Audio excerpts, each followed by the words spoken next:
Namanya juga anak-anak, Mas. Ya wajar lah. Jaduk di dalam mulut. Hah? Kopinya. Waktu itu kan aku nggak ngerti. Namanya juga anak-anak kok ya. Enggak, kamu kan dari dulu emang aneh. Kamu tahu apa yang dia gambar waktu SD suruh gambar pemandangan? Dia gambar tanduk sama gulma air gitu. Pas ditanya sama gurunya, dia bilang kalau itu gambar badak lagi berenang di sungai. Jadi memang. Itu namanya unik, Mas. Itu namanya horor. Masa kamu nggak pernah nemu kejanggalan sama ini sama dia? Aku lupa beli oleh-oleh buat kamu. Ini sih. Oleh-oleh buat Angka. Aduh sorry lupa, kemarin pulang buru-buru sih. Ah iya nggak apa-apa Mas. Kamu udah nikah 4 tahun masa nggak nemu satupun kejanggalan sama dia? Cinta kan membutakan semua kejanggalan, Mas. Emangnya ada rencana hamil kapan ini? Kamu sudah? Sudah ya 1 bulan ya Mi. Wah 1 bulan. Wah bentar lagi aku punya ponakan dong. 1 bulan? Cepat sekali. Ya, lebih cepat kan lebih baik. Kehamilan masih ditunda. Anak kan rencana Tuhan, titipan. Masa Tuhan mau nitip kita nggak ngebolehin? Tapi kalian kan baru nikah bulan kemarin. Ya Tuhan sudah ngasih, mau gimana lagi ya? Kalian nikah lebih dulu daripada aku loh. Kalian nikah udah 4 tahun, masa nggak ada rencana hamil kapan sama sekali?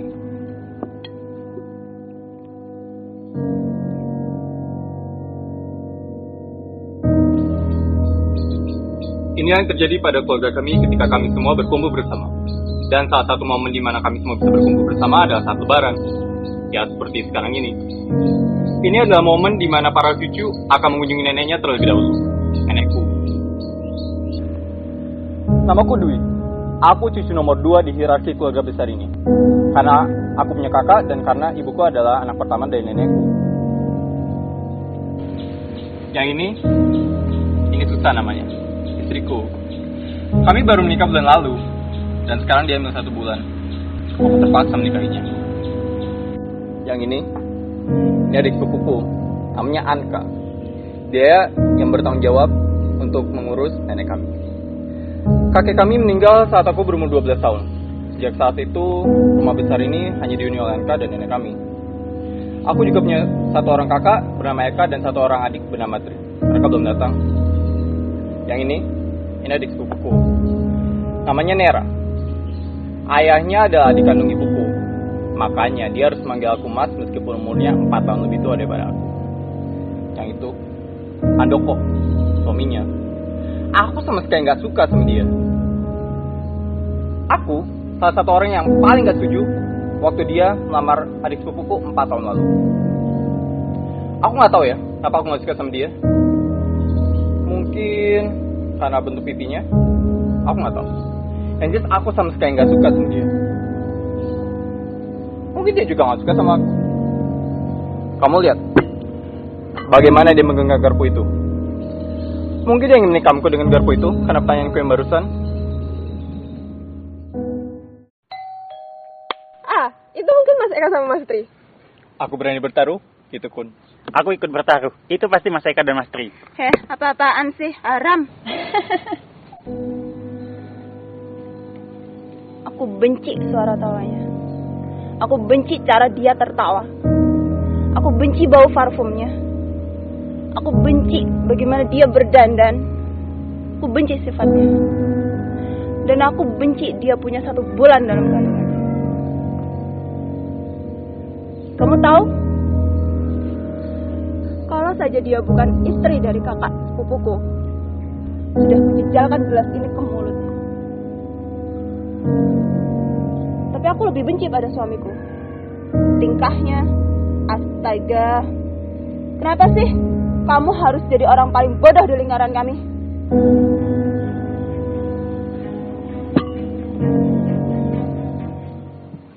Assalamualaikum. Waalaikumsalam. Tuh kan apa aku bilang, Mas Eka dan Mas Tri yang datang. Iya Mas. Selamat Lebaran ya bro. Untungnya kamu diselamatkan istriku. Kedengeran? Bukan apa-apa. Mas Tri, Gimana kuliahmu? Libur. Kan lebaran, Trea. Ini buat nenek. Mana nenek? Seperti biasa, setelah semua cucu tercintanya terkumpul, barulah nenek mau menemui kita semua. Nenek cuma punya satu cucu kesayangan. Dan dia sudah meninggal. Kita bukan cucu kesayangan nenek. Ya, iya benar. Sekarang sudah tidak ada lagi cucu kesayangan di hati nenekku. Cucu kesayangannya meninggal 2 tahun yang lalu. Dan itu menjadi pukulan yang amat berat bagi batin nenek. Semenjak itu, nenek membisu. Dan sejak saat itu pula, aku menjadi orang yang paling repot di keluarga besar yang aneh ini. Dulu, ibu tinggal di sini, mengurus nenek. Tapi setelah ibu bercerai dengan ayah tiriku, ibu mulai sakit-sakitan. Dan ibu mengambil jatah nenek untuk pergi ke akhirat. Hingga akhirnya, aku terjebak di keluarga ini. Kurus itu mana? Belum datang, kamu lihat sendiri. Berani taruhan kan sudah gemuk sekarang? Aku ikut bertaruh, dia masih kurus. Sayang, harus berapa kali sih aku bilang? Haram. 200.000, dia masih kurus. Mas, taruhan itu hukumnya haram ya? Kakak iparmu sudah hamil. Ya, aku tahu. Ya, aku harap sih kamu nikah dulu, baru hamilin anak orang. Aku harap Kun segera kemari. Ada proyek apa? Sepi, Mas. Kan kita harus segera nyekarin ke makam kakek kalian. Nanti kalau siang-siang panas. Anka, ada catur nggak? Kalau sekiranya ada proyekan apa gitu, aku diajak lah, Mas. Gimana aktif? Ada sih banyak, tapi di makan. Bandung. Anka, ada catur nggak? Biar aku sama Mas Eka main catur dulu. Sudah sukses begitu, belum menikah. Adikmu sudah menikah. Kami sudah menikah. Kamu kapan? Sampai Nera hamil barangkali. Aku mau ketahuan dulu ya.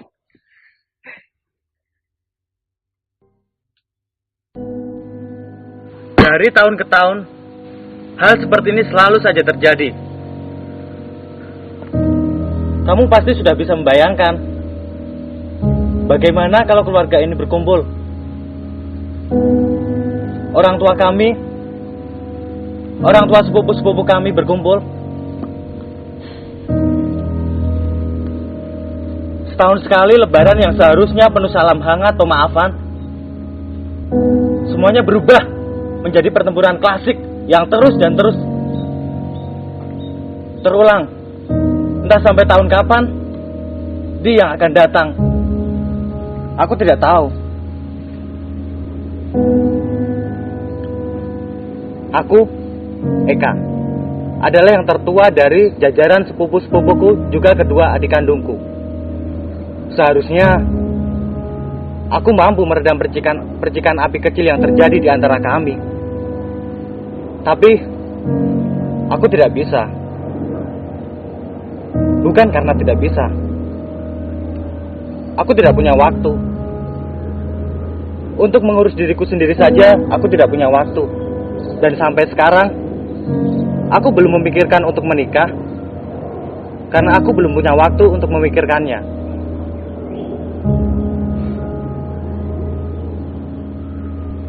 Aku tidak punya waktu untuk kedua adikku, Eka dan Dwi.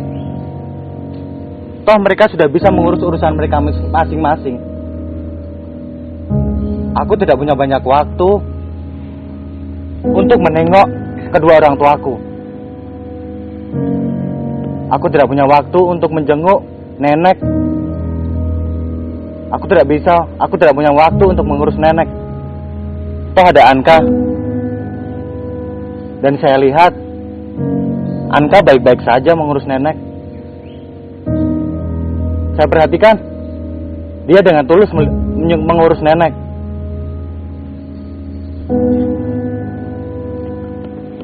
Dan nenek pun dia tidak keberatan. Dan semuanya setuju.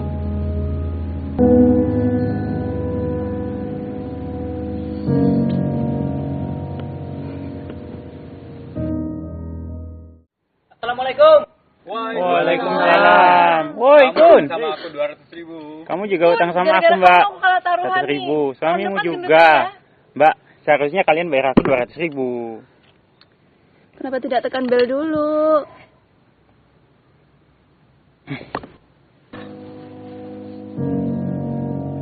Beginilah istriku. Cantik. Tapi cantik juga cara dia membawa diri di depan keluarga besarnya. Dan itu membuatku jengkel. Sangat jengkel asal kamu tahu. Dan sebenarnya kami merencanakan untuk bercerai. Tapi perceraian di keluarga aneh ini ada sebuah aib. Dan aib itu sudah dilakukan oleh orang tua Anka.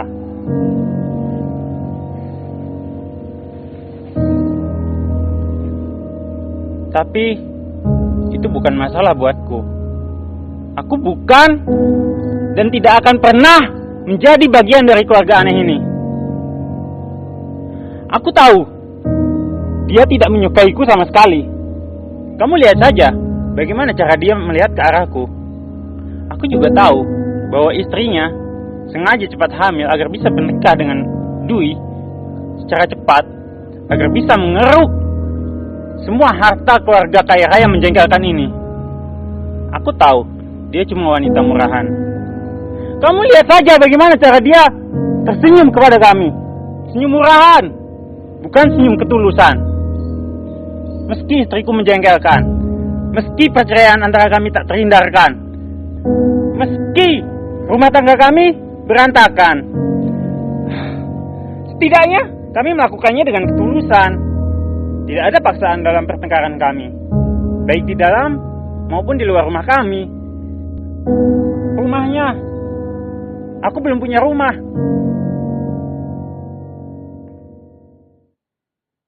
Ini rumah nenek. Rumah kita, rumahku juga. Ngapain aku harus mencet bel? Memangnya ini hotel.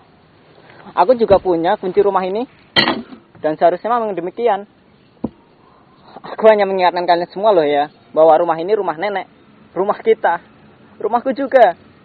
Dan aku menyadarkan diriku bahwa jangan sampai rumah ini jatuh ke tangan yang salah. Ya kan Mas Ri? Hei, aku tunggu dari tadi. Maaf lahir Kamu batin kemana ya. aja? Maaf lahir batin. Yo.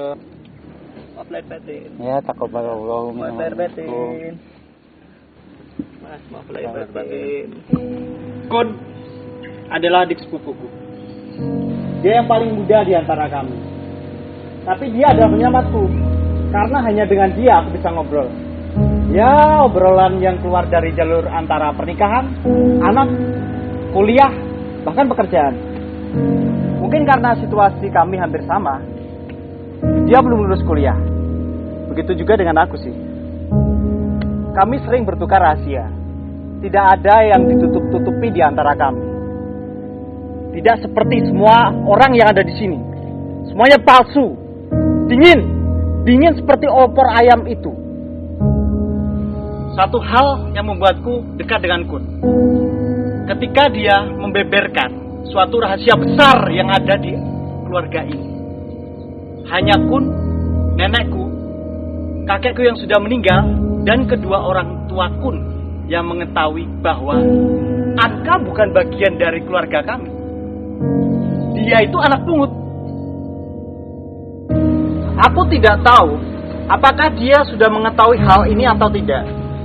Jika dia mengetahui hal ini, maka aku curiga kedekatannya pada nenek selama ini hanya untuk mendapatkan hak waris rumah ini.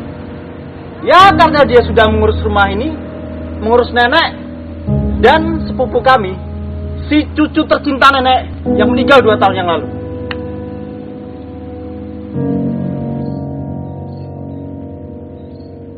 Si calon kuat pengeruk hak waris rumah ini.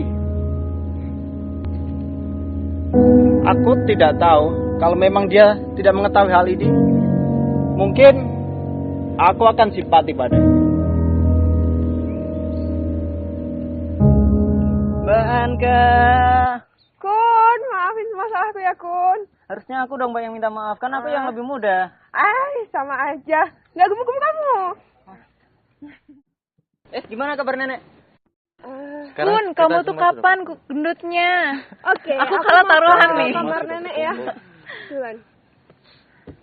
Gimana kabar ibumu? Emangnya ada proyek apa, Alhamdulillah Mas? baik, Mbak. Di Bandung. Ya, Gimana masih sama kabarnya? kemarin sih. Alhamdulillah sehat. Ya nggak Taruhan masalah apa kalau sih? kamu. Ya nggak Ah, masalah. memang taruhan kan hukumnya haram ya, Ner? Jauh dari sangkar malu Pak bikin telur loh, Mas. Caturnya mana, Kak?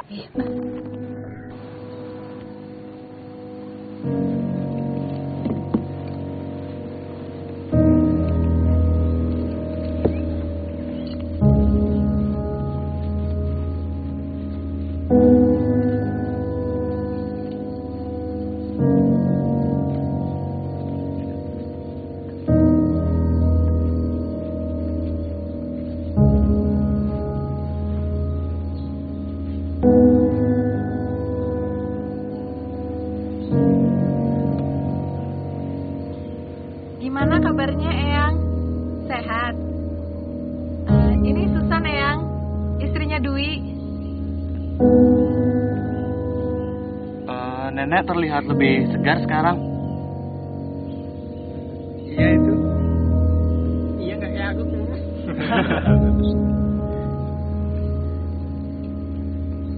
Eyang, Nek, sekarang semua cucu nenek sudah berkumpul. Ya, saatnya makan opor ayam.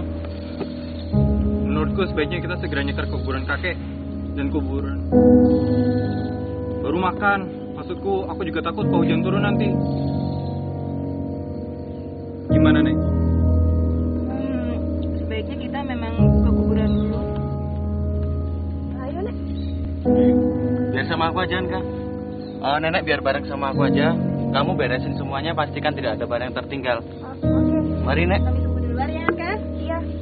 Angga, kamu nanti ikut mobil Mas Dwi aja ya. Duduk di samping aku, oke? Iya, Kak. Kami tunggu di luar ya. Oke.